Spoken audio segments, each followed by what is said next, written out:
여성을 위한 시사정보 프로그램 KBS 일라디오 정용실의 뉴스 브런치. 여러분의 의견을 기다립니다. 샵 9730으로 문자 보내주세요. 짧은 문자 50원, 긴 문자 100원이 부과됩니다.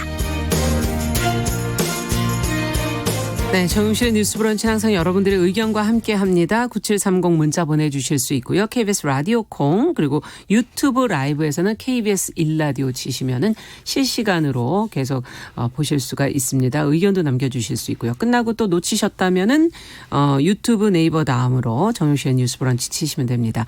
김유림님 지금 유튜브로 들어오셨고요. 장군님 들어오셨고요. 그 외에 진선일, 윤서영, 6702님, 방산월님, 1500님 네. 지금 다들 들어오셔서 인사 주셨습니다.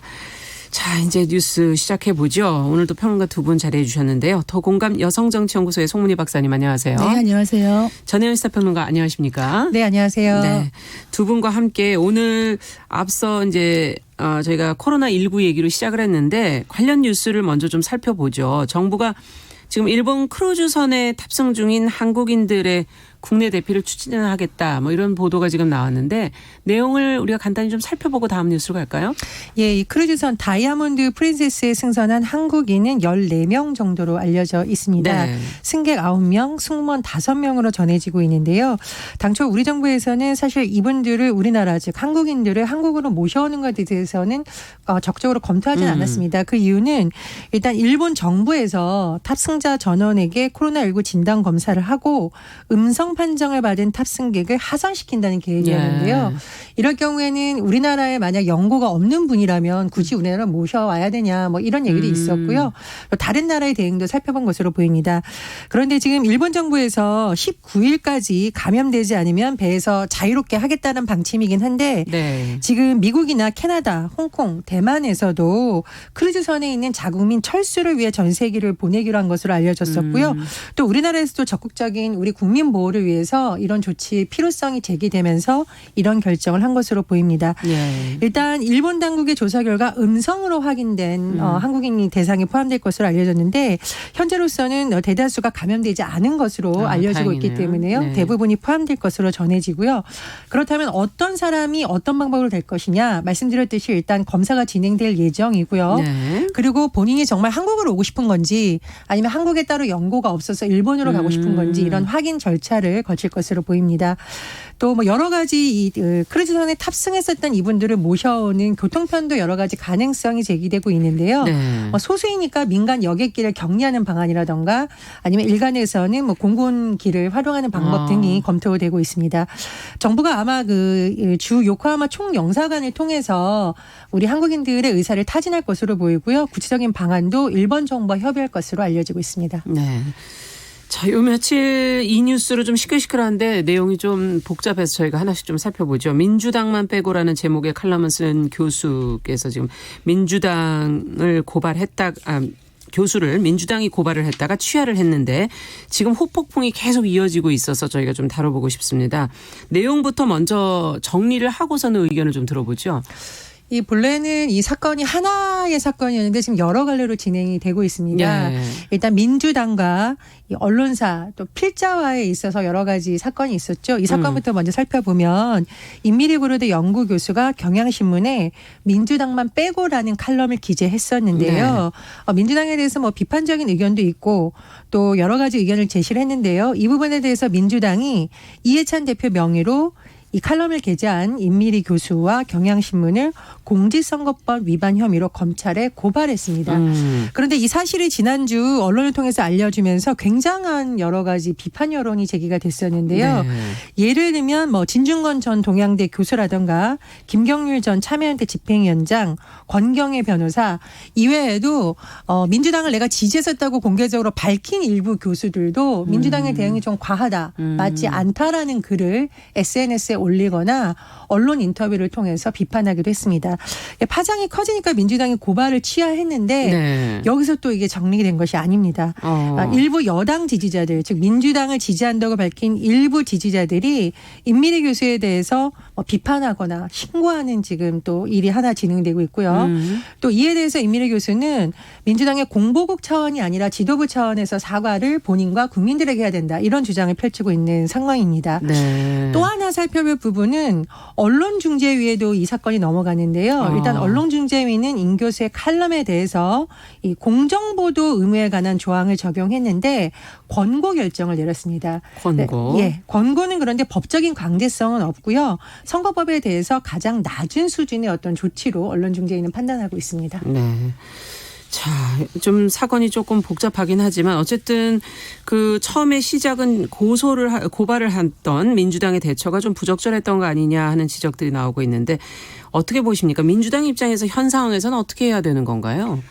일단 민주당에서 고발했다는 것부터가 굉장히 죄송합니다. 과잉 대응이었다. 부적절했다. 이렇게 생각을 하는 것이 그 연구 교수의 칼럼이라는 것이 보통 칼럼이나 사설이나 이런 걸 많이 쓰고 하는데요. 네. 여기에 대해서 어떤 얘기를 했냐면 단순한 의견 개진을 넘어서 분명한 정치적 목적이 있을 것 같아서 이렇게 한 것이다라고 처음 얘기를 했습니다. 네. 그렇다면 단순한 의견 개진과 분명한 정치적 목적을 어떤 기준으로 나누는 것이며 누가 판단을 하는 것인가. 그리고 만약에 정치적 목적이 있다 한들 유권자의 어떤 표현의 자유, 언론 출판의 자유. 네. 이것이 헌법 21조의 표현의 자유가 상위 규범으로 되어 있습니다. 이거에 대해서 어떤 근거로 제재를 하는 것인가. 이런 정도의 글에 대해서 물론 맞득치 않을 수 있습니다. 민주당만 빼고라는 그 글귀 하나만 보면은 맞득지 않을 수가 있지만은 이런 비판들 그 전체적인 내용을 살펴보면 민주당이 좀 더 유권자의 국민의 목소리에 귀를 기울였으면 좋겠다라는 것이 전체적인 논조거든요. 그런데 네. 이거를 고발한다 이런다면은 기본적으로 어떤 입과 펜에 재갈을 묻히는 이런 것이 될 수가 있고 고발을 남발한다는 거는 정치를 사법으로 끌고 가는 것이다. 그래서 정치의 사법화 현상을 부추기는 것이다. 민주주의는 사실 시끄러워야 되는 게 정상인데 이런 모든 어떤 이야기들을 막는다는 것은 굉장히 부적절하다고 생각을 하고요. 유감을 표현하는 방식에서도 그냥 사과를 그냥 심플하게 하면 되는데 사과라는 말 대신에 유감이라고 얘기를 하고요. 고발도 이해찬 대표나 최고위도 몰랐다고 얘기를 해요. 네. 그럼 누가 고발을 한 겁니까? 이 네. 부분도 명확하지가 않고요. 유감을 표명하는 과정에서 이분이 안철수 싱크탱크에 있었다. 신상털기까지 했다는 것. 이 부분도 굉장히 부적절하다. 이런 생각이 듭니다. 어떻게 보십니까? 전혜연 평론가께서는. 제가 사실 언론인일 때 비슷한 일을 겪을 뻔한 사건이 한 번 있었습니다. 이게 굉장히 비판적인 기자의 눈? 이게 기자 수첩이라고 하죠. 현장 기자가 느낌을 담은 기사를 썼는데 네. 이 부분에 대해서 특정 정당의 관계자들이 굉장히 강력하게 어떤 비판적이기도 하고 저에 대해서 비난하는 의견을 개진했었는데 사실 양쪽이 이제 얘기를 해서 고소고발까지는 가지 않았는데요. 지금은 사실 그분들하고 굉장히 친한데 그때는 사실 감정적으로 매우 좋지 않았습니다. 그런데 그렇겠죠. 그분들이 좀 숙였던 이유는 뭐냐면 첫 번째로 이 기사의 내용이 제가 쓴 어떤 기자의 눈으로 본 현장발 기사가 허위 사실이냐 아니냐 아니었다라는 거고요. 두 번째로는 기자가 취재 현장에서 봤던 어떤 느낌을 쓴 것이 과연 법적인 잣대로 판단할 수 있는 것이냐라는 부분에 대해서 이것은 그 기자의 느낌과 해석을 적은 것이다라는 주장을 많이 받아들였던 것 같아요. 네. 저는 민주당이 이번 사태에 대해서 한번 이제 거꾸로 돌아보면서 해야 될 것은 첫 번째로 지도부 차원의 진심 어린 사과가 반드시 있어야 된다고 봅니다. 왜냐하면 어쨌든 이해찬 대표의 명의로 이런 법적인 것이 진행이 된 것이기 때문에 네. 이해찬 대표나 지도부에서 우리는 몰랐다라는 것이 굉장히 좀 옹졸하고 국민들이 보기에 여당이 무슨 일만 나면 아랫사람들에게 책임을 미루는구나. 그리고 이 사태에 대해서 진심 어리게 사과를 하지 않는구나라는 오해를 불러일으킬 수 있습니다. 그래서 오히려 빨리 지도부에서 진심 어리게 사과하고 유권자들에게도 우리가 비판 의견은 과감 없이 듣겠다라고 네. 말하는 것이 오히려 지지층이나 중도층에게 호소 호소할 수 있는 방법이라고 보고요. 두 번째로 그동안 민주당이 본인들을 지지하는 지지층 중심으로 너무 정치를 한 것은 아닌지 한번 돌아봐야 된다고 봅니다. 사실 조국 사태에 있어서 국민들이 두 편으로 갈라졌을 때 일부 민주당 정치인들이 그것을 약간 즐기는 듯한 발언을 많이 했어요. 뭐 서초동에 몇 명이 모였고 이쪽은 몇 명이 모였다. 그런데 국민이 이렇게 분열됐을 때 통합하는 역할은 결국은 정부 여당이 해야 되는 겁니다. 네. 아마 민주당 입장에서는 굉장히 억울하고 속상할 수도 있을 거고요. 또 거의 10년간 야당 생활하면서 언론이나 검찰에 의해서 본인들이 피해를 봤다고 느낄 수도 있습니다. 그렇죠. 하지만 지금은 집권 여당이고요. 국민들이 바라는 것은 여당다운 국민들의 통합을 이끌 수 있는 어떤 모습이거든요. 그래서 이것을 단순히 하나의 사건으로 볼 것이 아니라 지지층뿐만 아니라 우리가 비판하는 의견도 듣고 가겠다라는 통합 모습을 정말 이번에라도 보여야 국민들의 마음을 잡을 수 있다고 봅니다. 네. 그러니까 몸에 좋은 약은 입에 쓰다 그러잖아요. 그러니까 듣기 싫은 소리도 들어야 되고 그러면서 어떤 건전한 공론장이 형성이 되는 건데 저는 이번 기회에 차제에 이 선거법을 좀 바꿨으면 좋겠다 이 생각이 들어요. 선거법. 네, 예. 선거법 보면은 그 유권자의 정치 참여를 굉장히 협소하게 만드는 그런 운영을 하고 있어요. 네. 기본적으로 선거운동의 범위에 대해서 굉장히 엄격하고 기득권층에게 굉장히 유리해요. 기본적으로. 그리고 선거운동 기간도 좁게 해가지고 신인들이 들어갈 수 있는 문턱이 굉장히 높아요. 그렇다면은 선거법이라는 잣대를 딱 갖고 있으면은 뭐 저만 해도 제가 얼마 전까지 고려대 연구 교수였기 때문에 남 같지가 않은 것이 뭐 저도 가끔 칼럼도 쓰고 방송을 계속하고 있습니다만 네. 내가 쓰는 글과 내가 하는 말이 양당에서 어떤 권력을 갖고 있는 정당이나 이런 데서 고발을 들어온다 그러면 그걸 하는 사람들이 느끼는 심리적인 부담감이라는 게 있거든요. 분명히 있습니다. 네. 그러다 보면은 뭔가 모르게 조심하게 되고 자기 검열을 또 한번 하게 되고 그렇다면 침묵과 처벌 사이에서 결국에는 침묵을 강요당하는 이런 일이 있을 수 있어서 이거는 굉장히 부적절하다 이런 생각이 듭니다. 네. 그 공직선거법 문제는 사실 몇십 년 전부터 정치학자들은 대부분 개정해야 한다고 주장을 해왔습니다. 그 이유는 말씀하셨듯이 우리나라가 선거운동 기간에 유난히 과열되고 돈 선거라는 문제가 계속 제기됐던 이유가 예. 선거운동 기간이 너무 짧습니다. 아. 그러다 보니 오히려 짧은 시간 안에 효과를 보기 위해서 과열되는 현상이 그럴 수 나타난다는 있죠. 것이고요. 예. 또 정치 신인들의 경우에는 기존에 있던 국회의원들에 비해서 활동할 수 있는 기간이 너무 짧아지는 거죠. 선거운동 기간이 아닌 기간에 할 수 있는 이 활동을 제약하다 보니 오히려 신인들은 지금 국회의원들에 비해서 또 오히려 불이익을 입는다는 문제가 계속 제기됐거든요. 그래서 표현은 자유롭게 해주고 선거운동도 오히려 이렇게 자유로울 수 있는 기간은 풀어주되 오히려 돈을 쓰는 것은 또 좀 철저하게 차단하자. 막는. 그렇죠. 네. 이것이 병행되지 않으면 지금 선거운동의 폐해를 줄이기 어렵다는 얘기가 나오거든요. 예, 지금 선거법 지적을 해주신 게 그렇습니다. 상당히 중요한 지적이네요. 이번 기회에 예. 선거법에 대해서도 좀 깊이 있는 논의가 돼야 된다고 봅니다. 네. 그러니까 기본적으로 왜 그 골프 칠 때도 머리 쳐들면 죽는다 이런 말 하는 게 무슨 얘기냐면 권력에도 마찬가지입니다. 오만해 보인다 그러면 국민들이 심판을 하거든요. 그래서 이낙연 국무총리가 한없이 겸손해야 된다라고 얘기하는 것이 어떤 의미인지 이번에 한번 새겨봐야 될 것 같고 그 조지 레이코프가 쓴 책 중에 코끼리는 생각하지 말한 책이 있어요. 그게 뭐냐면 프레임에 대한 이야기거든요. 왜 미국 진보 세력이 선거에서 패배했는가를 검토하면서 쓴 책이었어요. 네. 그래서 이번 같은 경우에 그 민주당만 빼고라는 해시태그가 의미하는 게 뭐냐. 민주당이 민주적이어야 되는데 어떤 언론의 자유, 표현의 자유를 막는다. 민주적이지 못하다라는 프레임이 씌워진다 그러면 이건 총선에도 굉장한 그 악재가 될 수 있어서 민주당 지도부에서 현명한 대처를 해야 되는 시점이라고 봅니다. 그러네요. 저는 이 민주당에 조금 쓴소리를 한 말씀 드리자면 지금 이해찬 대표와 이인영 원내대표의 투톱 체제로 어쨌든 가고 있는데요. 민주당 내부에도 아마 뭐 여성 의원들도 계시고 언론인 출신 의원들도 있고 많이 있습니다. 그래서 제가 이 말씀을 드린 이유는 지난번에 우리가 인재영입 사태에서 굉장히 혼란을 빚었던 그 원종건 씨 사건 같은 경우에도 사실 뭐 정보가 떠돌았다는 말이 많거든요. 그랬을 경우에 좀 성인지 감수성이 뛰어난 분들의 의견을 당해서 좀 경청했더라면 그런 혼란이 적었을 거라고 보고 이번 같은 경우에도 당내 기자 출신 의원들이 있는데 정말 검찰 고발하는 걸 알았다면 다 찬성했을까 저는 좀 의아하거든요. 그래서 당내 전문가 그룹을 좀 활용해서 중요한 결정을 내리기 전에 국민의사에서 이렇게 혼선을 이는 좀 방법은 좀 줄이는 쪽으로 노력을 해야 된다고 봅니다. 네.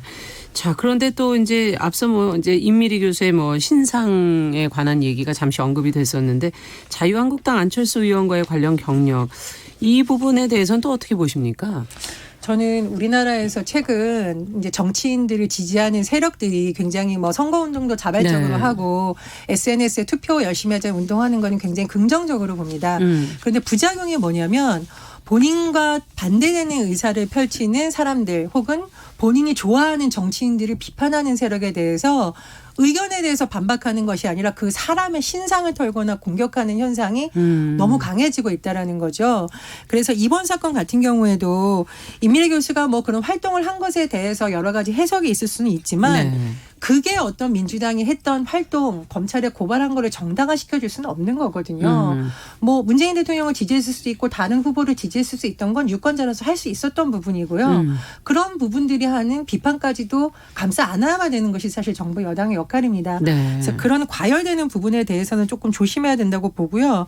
물론 가짜뉴스에 대해서는 우리가 단호하게 대응을 해야 되지만 어떤 의견에 대해서 의견을 표시한 메신저라고 하죠. 그렇죠. 메신저를 망신 주거나 공격 주는 건 정말 민주주의를 후퇴시키는 어떤 방법입니다. 근데 최근에 정당들이 또 그걸 또 잘 활용하기도 하죠. 그래서 정당들도 주의해야 되고 특정 정치인의 지지자들도 오히려 그것이 안티 세력을 만드는 방법일 수 있기 때문에 이번 기회에 좀 성찰하는 문화가 좀 형성됐으면 합니다. 근데 어떤 그 메신저가 사실 요즘 다 거의 정치 참여를 여러 가지 방식으로 많이 하고 있는데요. 어떤 사람이 백지처럼 아무것도 활동하지 않는 경우는 드뭅니다. 그리고 저 같은 경우도 보면 저도 모르게 많은 단체들의 이름이 가 있는 경우가 있더라고요. 뭐 발기인에도 올라가 있고 그렇기 때문에 임미리 교수 같은 경우에도 보니까 그 안철수 그 싱크탱크에도 본인이 이름은 뭐 좋지만 활동을 한 적은 없다 이런 얘기를 하는 걸로 봐서 물론 그 전에 또 다른 활동들도 했습니다만 어떤 이런 정치 활동을 가지고 메신저를 공격하는 거는 바람직하지 않다 이런 생각이 듭니다. 네. 자, 그러면 끝으로 이제 여러 주장 중에서 가장 이제 표현의 자유라는 부분에 대해서 저희가 잠시 좀 언급을 해본다면 이게 보장돼야 되느냐 또 표현의 책임도 있는 거 아니냐 이런 지금 의견이 있지 않습니까? 두 분은 어떻게 보세요? 저는 그러니까 가짜 뉴스와 의견 개진이 지금 혼재되어 있는데 사실은 그 명확하게 구분이 가능합니다. 예를 들어서 있지도 않은 허위 사실을 남발했을 경우에는 뭐 당연히 법적인 조치를 취할 수 있는 거고요. 네. 그런 가짜 뉴스를 생산하거나 유포하는 사람들에 대해서 법적 책임을 묻도록 또 법이 되어 있습니다. 심지어 사실인 경우라도 상대방을 비방할 목적으로 즉 공적 목적이 아닐 경우에는 명예훼손으로 처벌이 가능하거든요. 네. 그래서 이런 부분하고 가짜 뉴스가 아닌 의견을 개진하는 것은 좀 구분해야 된다고 보거든요. 그러니까 뭐 자유한국당을 비판하든 정부를 비판하든 민주당을 비판하든 비판하는 어떤 근거가 뚜렷하다. 네. 그리고 어떤 사회 정책에 대해서 우리가 그러니까 뭐 지지할 수도 있고 반대할 수도 있잖아요. 그런 의견을 내는 부분에까지 법적 잣대를 함부로 들이대는 것은 좀 조심해야 된다고 봅니다. 그리고 우리가 지금 민주주의 말하는데 교수님 말씀하셨듯이 민주주의의 기본 원리가 시끄러운 거거든요. 예. 좀 다양한 의견을 포용할 수 있는 차원에서 우리가 표현의 자유라는 거 다시 한번 좀 생각해 봤으면 합니다. 네. 그러니까 이제 내가 너의 의견에 100% 동의하지 않고 싫을 수도 있지만은 그러나 그거를 내가 들을 수가 있어야 되고 당신이 그런 말을 하는 거를 허용해 줘야 되는 게 바로 자유고 민주주의라는 거죠. 그래서 여러 다양한 의견들이 나오는 백가쟁명식의 민주주의 공론장이 활성이 되어야지 유권자들이 더 현명한 선택을 할 수 있는 것이기 때문에 이런 의견이 나왔다고 해서 유권자가 맞아 저 말만 맞아라고 하고 경도될 것이라는 생각은 국민들의 의식 수준을 너무 낮게 보는 것이다. 저는 그런 생각이 듭니다. 네. 자, 여기까지 하죠. 정용실의 뉴스 브런치 더공감 여성정치연구소 송문희 박사 전혜연 시사평론가 뉴스픽 진행하고 있습니다. 자, 다음 뉴스로 좀 넘어가겠습니다. 엘리베이터에서 여고생을 끌고 가려고 했던 그 아랫집 아저씨가 실형을 선고받았는데 재판부가 재범 위험성은 좀 낮다고 하면서 지금 검찰의 전자발찌 부착 명령 청구를 받아들이지 않았다는 지금 내용의 보도가 나왔어요. 이 내용을 송문희 박사님께서 좀 정리해 주시겠어요? 네, 굉장히 좀 화나고 무서운 네. 사례입니다. 그 윗집에 사는 여고생을 자신의 집으로 강제로 끌고 가려다가 실패한 40대 회사원에게 이제 실형이 선고되었습니다. 징역 1년. 그런데 재판부가 재범 위험성은 낮다 하면서 전자발찌 부착 명령은 받아들이지 않았습니다. 네. 어떤 거냐. 밤 10시쯤에 그 17세 그 소녀랑 같이 엘리베이터에 탑승을 했는데 그 소녀가 6층 버튼을 누르는 걸 보고 이 사람이 자기가 사는 5층에서 내려가지고 계단을 통해서 위층으로 올라갑니다. 어머. 그래서 벽 뒤에 숨어서 기다리다가 그 인기척을 느끼고 그 소녀가 뒤돌아보자 그 소녀의 머리채를 붙잡고 계단으로 끌고 내려가려고 한 겁니다. 예. 이때 이 비명을 듣고 집에 있던 부모가 집 밖으로 나오면서 실패에 그치게 된 이런 사안입니다. 아. 그런데 이제 그 피해자인 그 17세 아이는 상당한 정신적 충격과 불안감에 시달리고 있는 그렇겠죠. 거죠. 그런데 재판부에서는 이 지금 가해자가 어떤 사람이냐 2013년에도 여자 화장실에 침입을 해서 여성을 훔쳐보다가 벌금 200만 원을 선고받은 전력이 있습니다. 네. 그래서 검찰은 이 전력이 있기 때문에 이 사람이 재범의 위험성이 있다. 그러니까 전자발찌를 부착하자 이렇게 했는데 재판부가 뭐라고 했냐면 그때의 그 화장실 침입해서 몰래 본 거는 있지만은 미성년자를 대상으로 한 유괴 범죄로 처벌받은 전력이 없다. 그리고 당시 또 제가 얘기합니다만 술이 나옵니다. 술이 취한 상태에서 충동적으로 범행에 이르게 된 예. 점을 참작했다. 이런 사례입니다.